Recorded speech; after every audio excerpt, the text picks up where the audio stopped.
And I am here with one of my favourite politicians in the whole world, and that is Senator Ronan Mullen. Thank you very much, Roisin. Senator Ronan Mullen, you have been a hero to many women and child here in Ireland, especially coming up to the referendum. Well, I was very glad to play a part in the defeat of those two very dodgy government proposals about a year ago now, a bit over a year ago. Strangely trying to decouple the family from marriage even as a social proposal, and this strange concept of durable relationships, which was as long as a piece of string. And of course also a proposal purportedly to respect the vital work that carers do in our society, but removing the word mother from the Constitution, when what we should be doing is supporting mothers and fathers for the vital work that they do homemaking. And when you consider all the stresses that are on people and how difficult it is for families to have a normal family life because of the economic and employment pressures that they're under, forcing both parents in many cases to, for long hours of travel in some cases, or to work outside the home.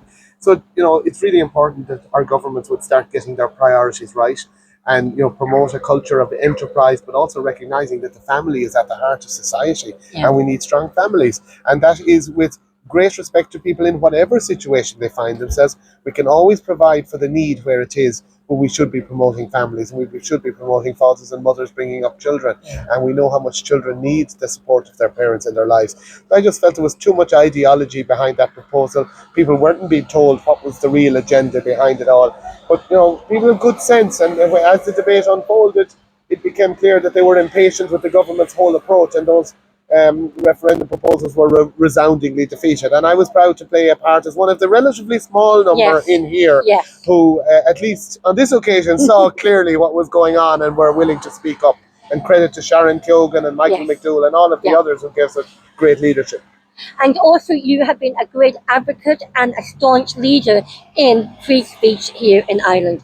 I met you last year and have a great photograph of you with you at the event in Trinity College where Michael Schellenberger came over, Andy NGO, and Andrew Doyle. That was a real big event. It was, and I think what we all share in common, that none of us likes hate speech. None of us wants a culture that is dominated or driven by hate speech.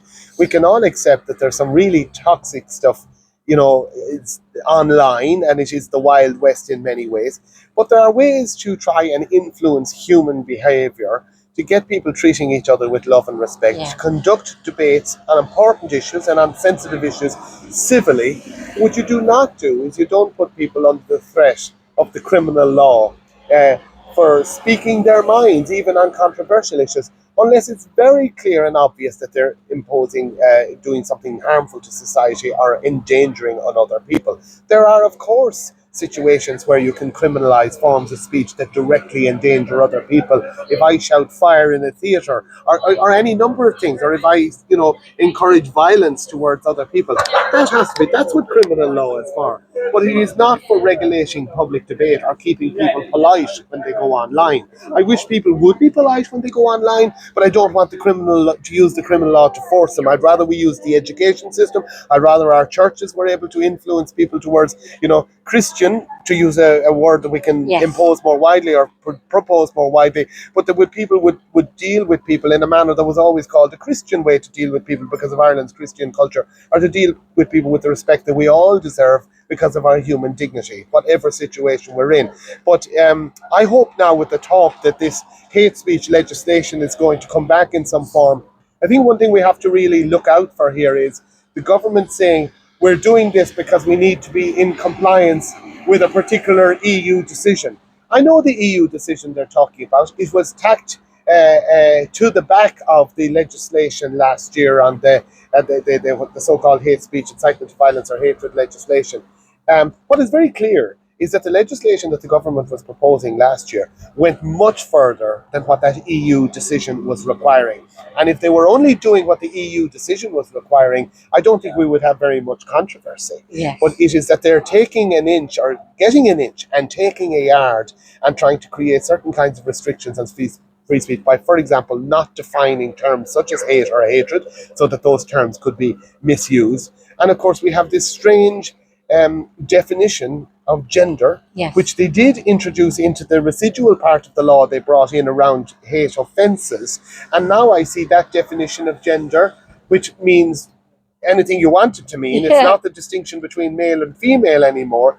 That has now crept its way into the forthcoming broadcasting legislation, despite a commitment that they gave that definition was only for that particular piece of legislation. So what you have again is people behind the scenes, possibly under the influence of NGOs, certainly people whose names we don't know, who seem to be driving agendas within government departments, so that you see this weird and dangerous definition of gender, which is tendentious, which is politicized, which is about eliminating the distinction, the evidence-based distinction that is there between men and women. It's disquieting to see that weird definition suddenly pop up in another piece of legislation, and I think we need to challenge government on that. And an indoctrination of children as well, and confusing children. Let children be children. Let children be children, and I think this is why, for example, among others, the Catholic Primary School Managers Association pushed back a few years ago against the emerging development in the curriculum, which was basically saying that gender is just a spectrum, and that the curriculum people pulled in their horns slightly on that, but they're still there with those kind of thoughts and tendencies. And I hope that, the likes of the CPSMA and others, and especially parents, would be aware, that the people who are shaping our curriculum are not necessarily friends of common sense. They're not necessarily friends of letting children be children, and they sometimes allow agendas such as the early sexualization of children to find its way into the type of themes and talk that they're pushing in the curriculum. And we need to push back on that. And one way to push back on that is to emphasize that parents must be consulted, and really you can't be saying that children have the right, or parents have the right, to take their children out of a particular class if they don't like it. That's putting all the onus on the parent to make their child the odd person out. That is wrong. Parents need to be consulted, and there needs to be a clear understanding that the curriculum is not something to be imposed on on communities, on schools, but it is actually something that has to reflect the values of the school in question, its ethos for which it's set up, which everybody knows about, which people freely accept when they send their children to that school, and with full knowledge and consultation with parents about the material that's going to be used. And I think as well, many teachers are uncomfortable about being asked to teach and talk about stuff that simply isn't age appropriate. I get the argument that says, their children are coming also across all sorts of stuff and toxic stuff in relation to sexuality online, but you can't address that by putting the blinkers on parents and not being upfront with parents about what you want discussed in the schools. There has to be much more free and frank discussion, and I would encourage parents who are concerned about this issue, be there to go to those meetings with schools, be available to go on boards of management, ask and insist on being told what exactly is being taught in the curriculum, how it's going to be taught. Ask to see the textbooks that are being come into the school. Some textbooks that I've seen are just simply inappropriate with some of the content that's in them. So people are right to push back, and must push back in a very insistent way. And I think there'll be many people who will support those concerns. And if even in the media, that the media are not even calling out the government or other politicians to account on the gender ideology and women's spaces and women's sports and children's sports. Yes, well, there was an excellent article by Hugh Linehan in the Irish Times in the last couple of days, and an equally excellent letter in the Irish Times today from Stella O'Malley, who just bringing her core professionalism and truth-telling and evidence-based approach to this issue, has been a very important voice for, I suppose, promoting ways of dealing with gender dysphoria, with children who are gender distressed, that doesn't involve putting them down the pathway of dangerous chemical, hormonal, and eventually surgical interventions. I mean, that isn't an ideological perspective. That is an evidence-based person-centered approach. And yes, you're right, the media has been horrendously bad on this, especially RTE, which is really, has operated a very narrow and selective agenda, which is not appropriate for a publicly funded broadcaster. Credit to Hugh Linehan for at least acknowledging this issue and bringing it to light in the Irish Times. And hopefully, though, that won't be a once-off intervention. Hopefully, there can be a rethink, and we need to press the restart button on how some of these issues are being discussed. And that brings me on to, we'll talk about RTE, to you are on the Committee of Arts, Media and Sport. Yes. You've been very vocal this week on the waste and absolute, it's a catastrophe the way RTE are behaving, especially in every way, and funding and money and waste. Yes, well, what was interesting there, I am on that committee, is where the committees are only getting back together now, as you know, because of the ferment after the general election. So it's only now that the committees are getting down to work in recent weeks. I am on the Culture, Communication, Sport and the DG, and there was about 11 people in. There was a whole panoply of publicly funded people who came in to the committee, and the questioning was mainly about financial issues and obviously stewardship of public money given to RTE and various accounting problems that needed to be discussed. But I'm always really focused on, well, what kind of culture is RTE promoting? Is it reflecting a genuine diversity of views in society? And what I thought was amusing when Kevin Backhurst, who did his best to answer my questions, but when I put it to him and his colleagues that there seemed to be a sameness of opinion, a certain tendency to favour so-called progressive points of view to the detriment of what, for want of a better phrase, one might call more socially conservative points of view. And was it time that they did some kind of an audit to see that they have sufficient diversity in their ranks? It is interesting because they've been worshipping at the altar of DEI, diversity, equity, and inclusion for so long.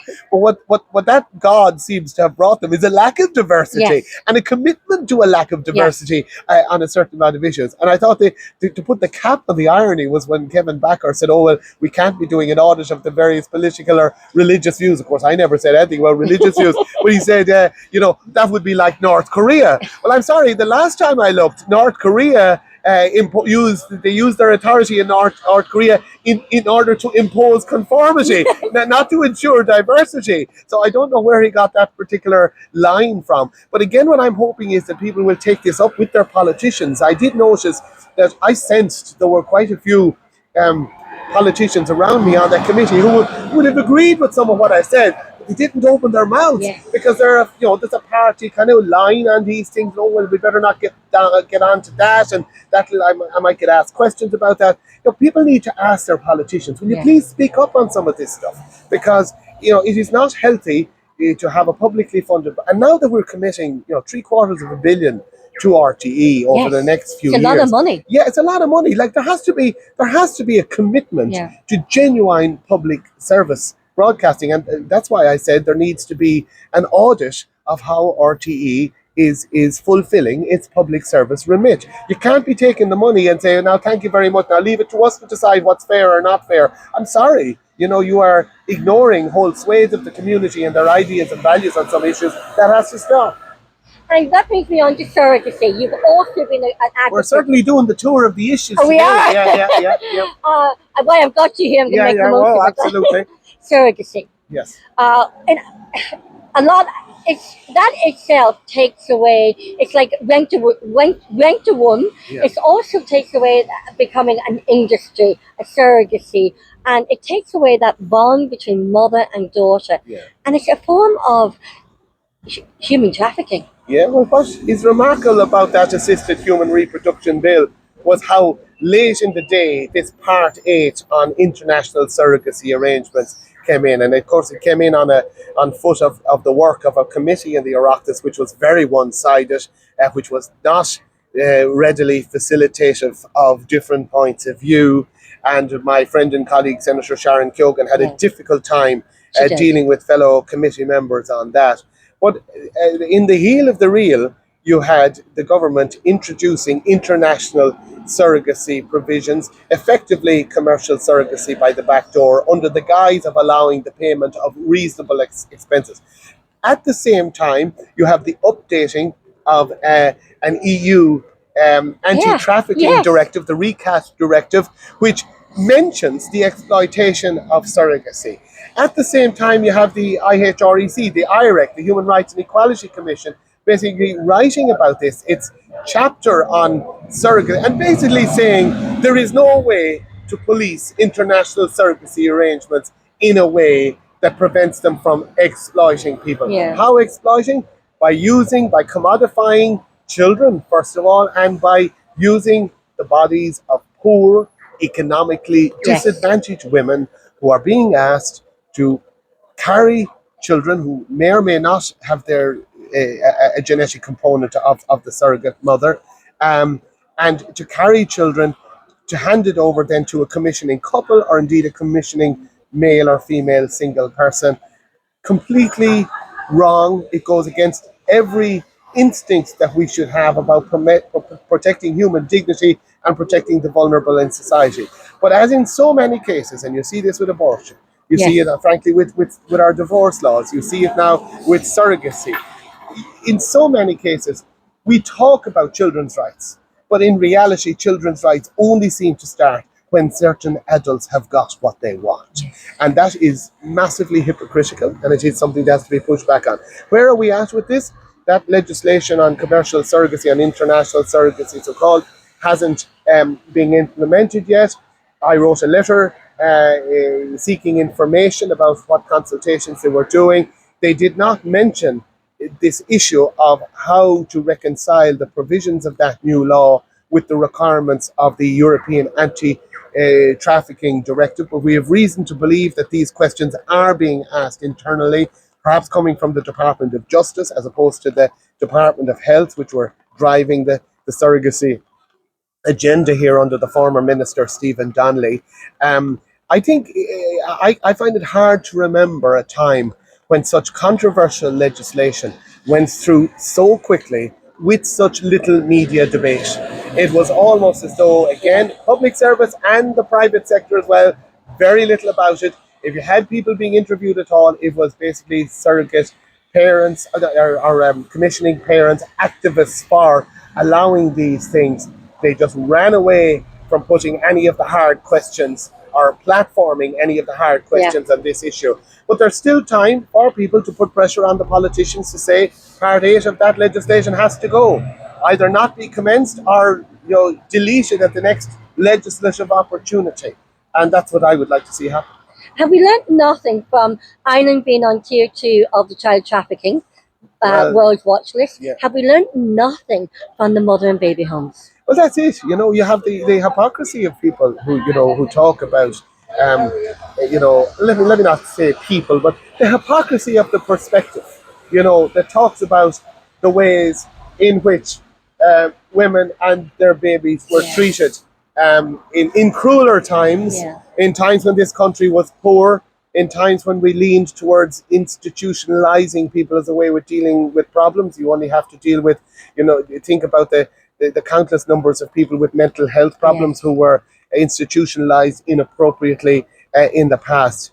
Well, what do we do today? We facilitate a culture where children's lives can be taken away before birth, and we facilitate the exploitation and the commodification of children by permitting and supporting and putting the apparatus of state at the behest of structures and practices which upfront and intentionally deprive certain children of ever having the possibility of being brought up, not just by any mother and father, much less their own mother and father. I mean, this should be socially discouraged, as happens in other countries. Yet, certain people in the Irish political and cultural establishment seem to want to outwalk the rest of the world by bringing in such unprecedented legislation, which is just so harmful. And people need to wake up. Citizens need to say, okay, we're worried about the budget, we want you to mind our tax as well, but we need to look to our traditions as a country where we did in so many ways, we had our failings, but in so many ways we did stand up for human dignity.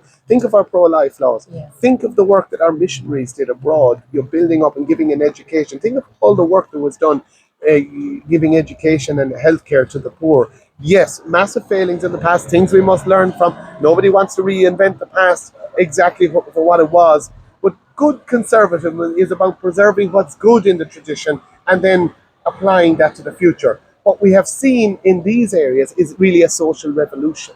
which has ended up putting children at the bottom of the ladder, but with the pretense of talking about children's rights all the time. And you've also been very vocal on energy drinks. Well, I was happy to support my colleague Sharon Keoghan's legislation in that area. It's not an area that I would have known as much about, perhaps, as other areas. Again, you don't want to be in a complete nanny state situation. Generally speaking, I favour minimum intervention by the law. But when it comes to young people who are vulnerable, when they're important voices, for example, Dr. Donald O'Shea, the endocrinologist, people who know what's going on in young people's lives are worried about the impact of excessive consumption of certain substances and of these high energy drinks that have, that are supercharged with caffeine and certain other products like ginseng and the whole lot of them. It is a problem. It is a problem for their concentration spans. It's a problem for their health, and their hearts. And you can understand the short term. We all have young people whom we care about and love who are in the middle of examinations at the moment, and perhaps now wouldn't be the time to be taking these drinks off them. But what we need to do is to legislate so that they are protected in future, and that basically we wean people off effective dependence on these dangerous high energy drinks. And there will be consequences for retailers and traders. You've got to get the balance right in how you do this. But again, this is an area, as with age verification around pornography and another area I'm interested in, you've got to intervene with clear laws that create obligations that are around issues that are directly concerned with the welfare of younger people. Because younger people can't act in their own interests sometimes. Society and parents and the wider society has to act, and sometimes laws are a part of that. Yeah. Senator Ronan Mullen, you are a proud Galway man. Oh yes, indeed. Thanks be to God. Up Galway, we don't get as much GA success at senior level as we'd like, but we do well in the other grades, and not so sure about the hurlers this year. Now there's some fairly strong opposition out there, but yeah, I'm glad to be from and live in East County Galway. And Galway is a very proud military city, and the 126 Infel Battalion are over in South Lebanon. Galway is leading the 126.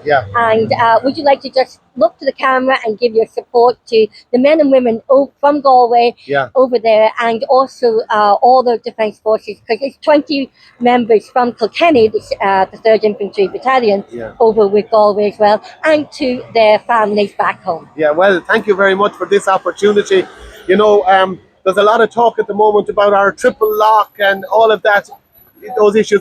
I think we can be really proud, as things are, of the great work being done by our defence forces over so many years in different theatres, and not least and especially in Lebanon at this very troubled time. And we all have friends and loved ones who have been in Lebanon over the years, and I would like to send particular greetings to those who are out there on this country's behalf at the moment doing great work for us in international peacekeeping. And this is where Ireland, as a small country, can make a difference. And if we preserve our neutrality, we can be, if we apply ourselves to it, kind of the honest broker who can be trusted as we try and deal with some of the world's challenges. And no greater contribution than that of the people of our defence forces in the military. So I want to send my good wishes to them, and I know that the Galway gang are leading it. I also want to send good wishes to Father Paul, who obviously we all know about the terrible incident that took place in recent times, but I think everybody has been